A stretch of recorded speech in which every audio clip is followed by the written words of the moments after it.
welcome back to Computers for the Completely Clueless. Kim, it's good to have you back. Hey, good to be back, Lee, and after my trip out to the West Coast. And not as good looking as Heather, but more talented. Well, geez, thanks, Lee. And Heather, I'm sorry for having subjected you to sitting across the table from Lee last week, but somebody had to pay. Things are back in their normal realm of the universe, and we're ready to go on, and we're going to talk more today about the web. Yeah, well, this time we're going to get into the fun stuff. We're going to have a lot more fun with this. Yeah, apparently this Internet thing has really taken off. There's lots of interesting places to go when did that happen? Internet. Right.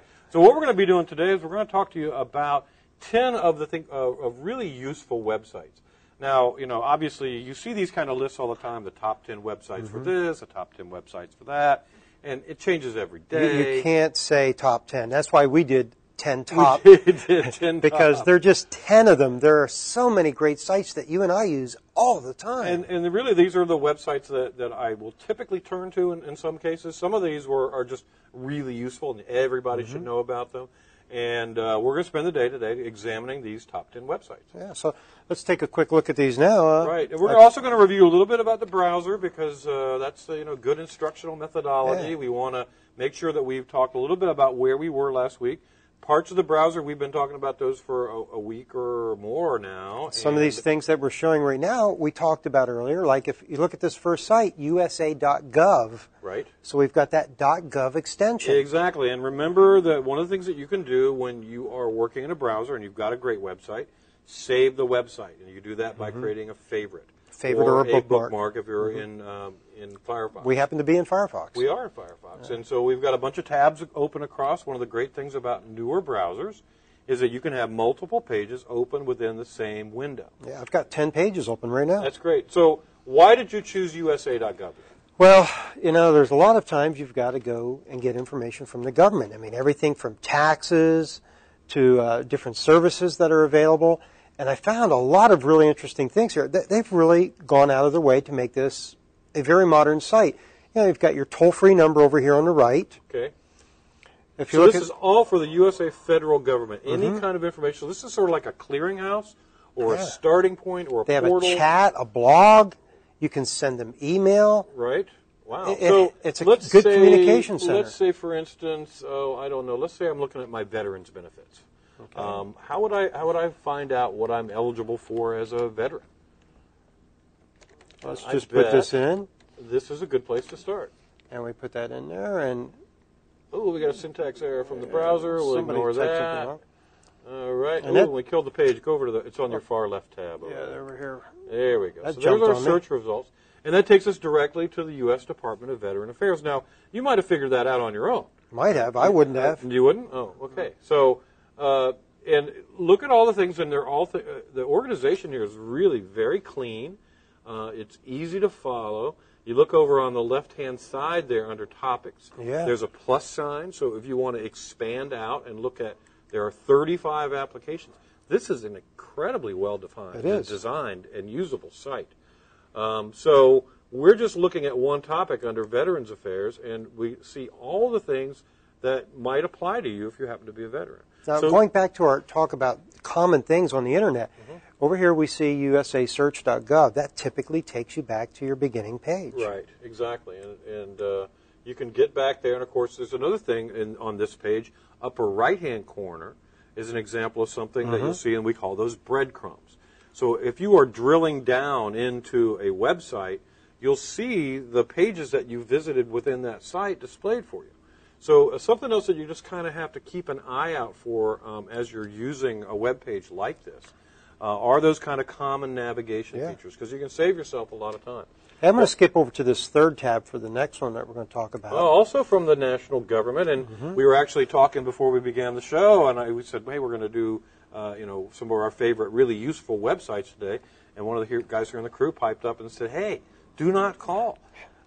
Get rid of those nagging and calls. What's it for? And it's really easy to use. Well, no, what's it for? Well, what it's for is all those sales calls that I used to get, but I don't get them anymore. And I don't get those so much anymore either. Yeah. The ones that used to come in the middle, in the middle of dinner always, or right as you're getting in the shower, and they never seem to land on your phone at a time that's convenient for you. It's not convenient for me anytime. It's I don't want not to hear convenient from for you anytime, and then that's fine. So, do not call .gov That means it's a government agency. It's an official agency.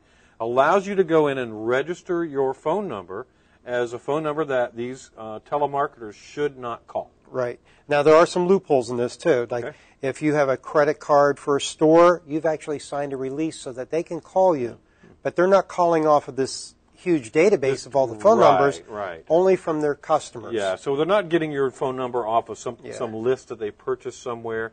Those kind of people are blocked. So this is a great way to reduce the number of just annoying calls that you get from telemarketers. I remember you used to get a bunch of them. We had a lot of fun jokes to play on them. But right.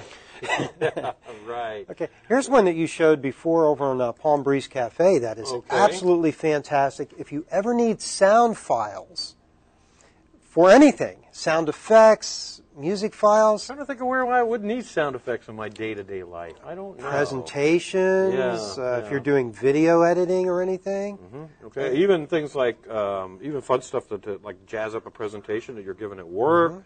You could put a sound file in there. People get, especially if you're doing PowerPoint, people get so used to PowerPoint just being text and images and they start to fall asleep. You can put some kind of funny sound effect in the music or something kind of to pep things up. But the problem with sound effects and those kind of things has always been, number one, where do you find them? If you Google search them, you're going to find them, but you're going to wade through a lot of junk before you get there. And what's great about this site is these are files that have been uploaded by the owners, and the owners have already given permission for you to use them. In fact, they have a link here. They're a collaborative database with Creative Commons, which is another site that we've talked about. Great site. And these are things that have been basically, like you said, they're donated to the public to use. It's really nice. All they expect is credit for their work. Exactly, and that's pretty easy to do. Seems very fair. Seems fair enough. You do have to join in order to begin downloading, but joining is free and easy. They explain the rules over here. Exactly, and you can get all those kind of things if you need sound files for something. So if you wanted to search for a specific sound, let's say you let's say you needed a horn sound. Something real easy.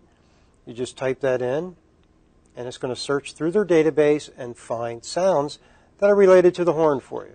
Great. I think for this show we need wild applause, cheering. Well, maybe it's crying and screaming. I'm not sure. So, this is pretty cool. So here's let's see. Here's a horn sound that was recorded in London on Tottenham Court Road. I can tell that's where that is. If you click the little triangle there, you'll actually get to hear a little preview. Yeah, but we're not hooked up to speakers, so we'll skip to that one. If you had speakers, you'd be able to hear it. Cool. So it's nice. You get to preview them. Right. And then again, if you want to keep it and you want to use it, then you sign up for the site, and then you could do it for free. All right. So when we come back, what's 3? That's 3 down and 3 more. 7 more to go. Cool. Let's get back here in a few minutes. Okay.